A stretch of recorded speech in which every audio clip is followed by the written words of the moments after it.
मेरे भाइयों,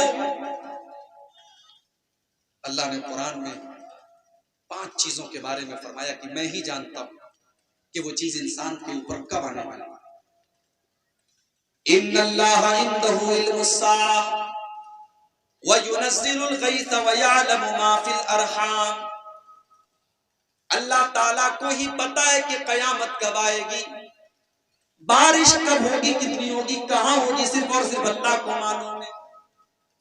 व यअलमु मा फिल अरहाम, और रहमे मादर के अंदर क्या है, मां के पेट के अंदर क्या है, लड़का है या लड़की है तो मेडिकल साइंस भी बता देगा, मगर मां के पेट में पलने वाला बच्चा वो मोमिन बनेगा या काफिर बनेगा, वो नेक बनेगा या बुरा बनेगा, वो फरमा बरदार बनेगा या नाफरमान बनेगा, वो कितनी रोजी पाएगा, वो कितनी उम्र पाएगा, ये सिर्फ और सिर्फ अल्लाह को मालूम है। व यअलमु मा फिल अरहाम, रहमे मादर के अंदर क्या है, ये सिर्फ और सिर्फ अल्लाह को मालूम है। वमा तदरी नफ्सुम माज़ा तक्सिबु गदा, और कोई नहीं जानता कि वो कल क्या करेगा।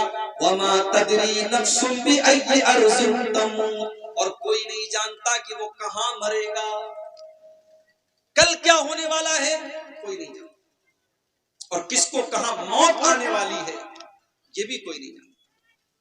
ये तो कंफर्म है कि मौत आएगी, लेकिन कब आएगी और कहां आएगी। हादसे के टाइम जब मैं सोचने लगा कि या अल्लाह, अगर मुझे यहां मौत आई होती तो पता नहीं, अभी मौलाना अब्दुल रहमान साहब हमारे दोस्त, उनका हादसा हुआ मुंबई के अंदर, उनकी लाश आप देखिए, चेहरा किस तरीके से, उनका सर फटा हुआ है और हाथ और पैर का क्या हाल है। अल्लाह ऐसी मौत किसी को न दे मेरे भाई कि जिस्म के हिस्सों को इकट्ठा करके घर वालों के सामने जब लाया जाए तो घर वाले सब्र न कर सके और बर्दाश्त न कर सके। मौत तो उनको भी आती है जो बिस्तर पे अपने घर पे मरते हैं, और मौत उनको भी आती है जो परदेश में मरते हैं, मगर परदेश की मौत और घर वालों से दूर की जो मौत होती है, उस मौत में ज्यादा तकलीफ होती है। कोई नहीं जानता कि वो कब और कहां मरेगा, लेकिन इंसान कितना गाफिल है मेरे भाई, ये जानने के बावजूद कि मौत आएगी,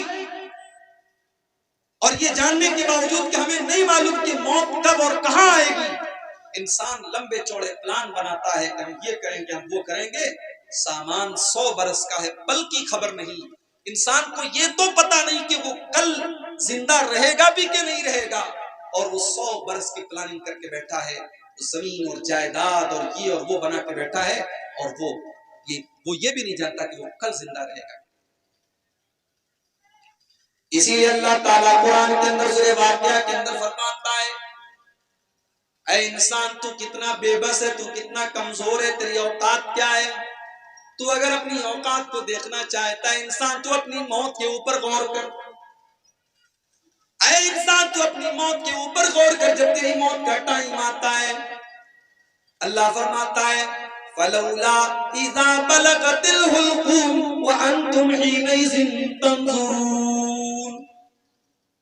मेरे बंदो, जब तुम्हारी मौत का टाइम आता है और तुम्हारी रूह तुम्हारे हलक से निकलने वाली होती है, तुम्हारी रूह निकल करके अलग तक पहुंच जाती है, वह अंतुम हीनइज़िन तंज़ुरून, और तुम देखते हो कि मरने वाला तुम्हारी आंखों के सामने मर रहा है। बाप की रूह निकल रही है, बेटा देख रहा है, शौहर का इंतकाल हो रहा है, बीवी बैठी है चारपाई के पास, लेकिन बीवी चाह करके भी अपने शौहर को नहीं बचा सकती, बेटा अपने बाप को नहीं बचा सकता, बाप अपने बेटे को नहीं बचा सकता। इंसान तो कितना बेबस और लाचार है, ये तुझे तेरी मौत बताती है।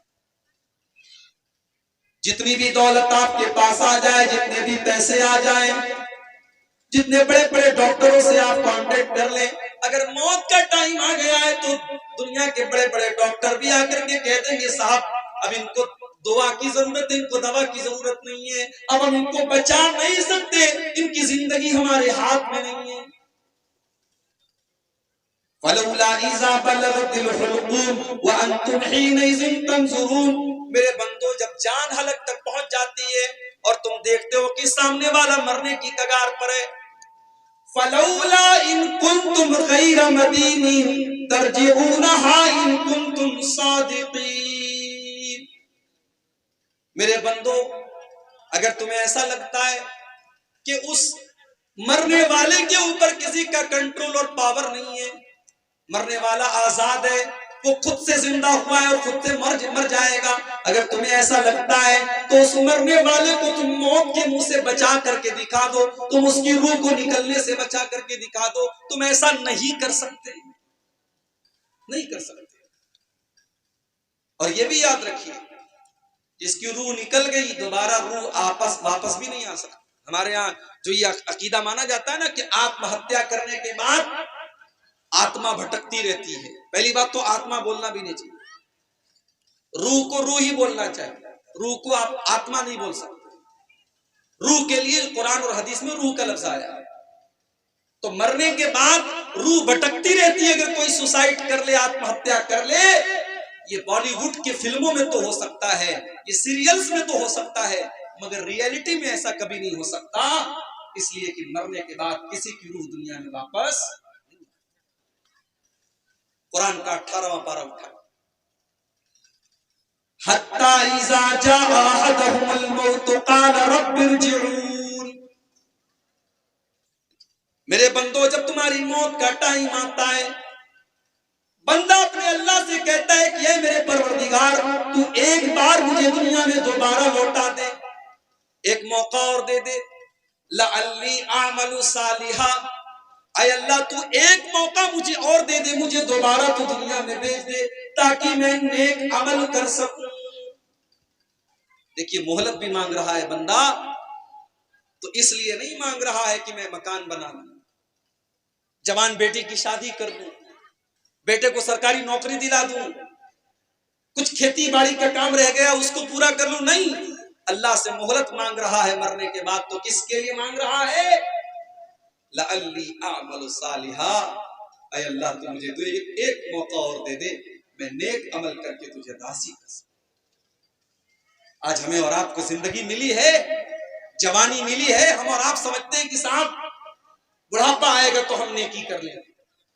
अल्लाह ने दौलत दी है, हज कर सकते हैं, उम्रा कर सकते हैं, मगर नहीं करते कि अरे यार अभी तो उम्र की ही कितनी है, अभी ठीक है पैसा है मेरे पास, लेकिन अभी उम्र तो मेरी 30 साल है, 35 साल है, जब 50 के हो जाएंगे, 60 साल के हो जाएंगे, हज भी कर लेंगे, उम्रा भी कर लेंगे। 30-30 साल के जवानों को आज मौत आ रही है, 35-35 साल के जवानों को कैंसर हो रहा है, बदन के ऊपर फालिज का हमला होता है, एक तरफ की पूरी बॉडी पैरालाइज हो जाती है, मफलूज हो जाती है, और चलता फिरता इंसान अपाहिज बन जाता है। मेरे प्यारे साथियों, अगर आज अल्लाह ने आपको तंदुरुस्ती दी है तो इसकी कद्र कीजिए, इसके पहले कि आप बीमार। बड़ी जामे हदीस है अल्लाह के प्यारे नबी की, मुस्तदरक अल हाकिम की सही रिवायत है।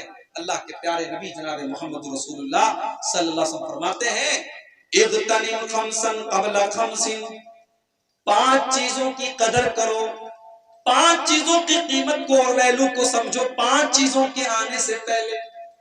नंबर 1, शबाबक क़ब्ल हरमिक, अपनी जवानी की कदर करो इसके पहले कि बुढ़ापा आ जाए। तुम्हारे बाल सफेद हो जाएंगे, तुम्हारे बदन के ऊपर झुर्रियां पड़ जाएंगी, तुम जरा सा सीढ़ी से फिसल करके गिरोगे, तुम्हारे बदन की हड्डियां टूट जाएंगी, इस कदर तुम कमजोर हो जाओगे कि लाठी लेकर के तुमको चलना पड़ेगा। आज तुम्हारे बदन के अंदर ताकत है, आज तुम्हारे अंदर जवानी है, तो इस जवानी का तुम सही इस्तेमाल करो इसके पहले कि तुम्हारे ऊपर बुढ़ापा आ जाए।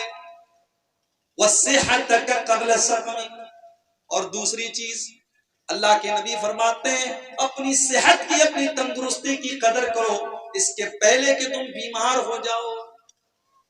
कभी कभी मैं भी महसूस करता हूं, ये रात रात भर के जलसे, लंबे लंबे सफर करना, कभी खाना मिल रहा है सफर में, कभी नहीं मिल रहा है। कभी कभी साउथ में सफर में जाता हूं, ट्रेन में 12-12 घंटे का सफर हो रहा है, कोई मतलब का नाश्ता भी नहीं मिल रहा है। अब साउथ में नाश्ता, हमारे यहाँ जो नाश्ता चलता है वो साउथ में थोड़ी मिले, वहां इडली मिल रही है, बड़ा मिल रहा है, वो सब हम लोग पसंद नहीं करते। 12-12 घंटे ट्रेन पर बैठे हुए, कुछ खाने को नहीं मिल रहा है, रात रात भर जलसे में जागे, उसके बाद ट्रेन पर गए, ट्रेन पर स्लीपर में टिकट मिला, एसी में नहीं मिल पाया, स्लीपर में जनरल बना हुआ है, त्योहार का मौका है, ढंग से बैठ नहीं सकते, सोना तो बड़ी दूर की बात है। ये सारे हालात हम लोग फेस करते हैं मेरे भाइयों। तो एहसास होता है कि हम अपनी सेहत पर जुल्म कर रहे हैं।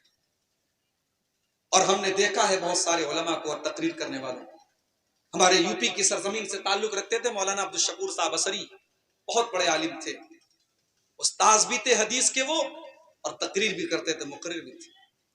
आखिर उम्र में उनको कौन कौन सी बीमारियां, शुगर उनको था, ब्लड प्रेशर की बीमारी उनको थी, हार्ट की बीमारी उनको थी, और कितना तड़प तड़प करके बीमार होकर उनका इंतकाल हुआ है।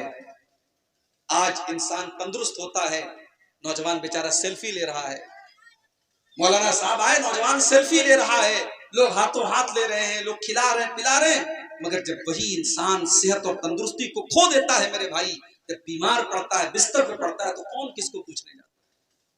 कभी कभी एहसास होता है कि हम इन तकरीरों और जलसों में जा करके अपनी सेहत को बर्बाद कर रहे हैं। मगर सिक्के का दूसरा पहलू यह भी है कि चलो ठीक है, अगर हमारी तंदुरुस्ती और हमारी सेहत का कुछ फायदा अगर उम्मत को मिल रहा है, अगर हमारे जिस्म की एनर्जी कुछ अगर समाज की और माशरे की इस्लाह पर खर्च हो रही है, तो क्या पता हम गुनहगारों के इन्हीं कामों को अल्लाह ताला हमारी नजात का जरिया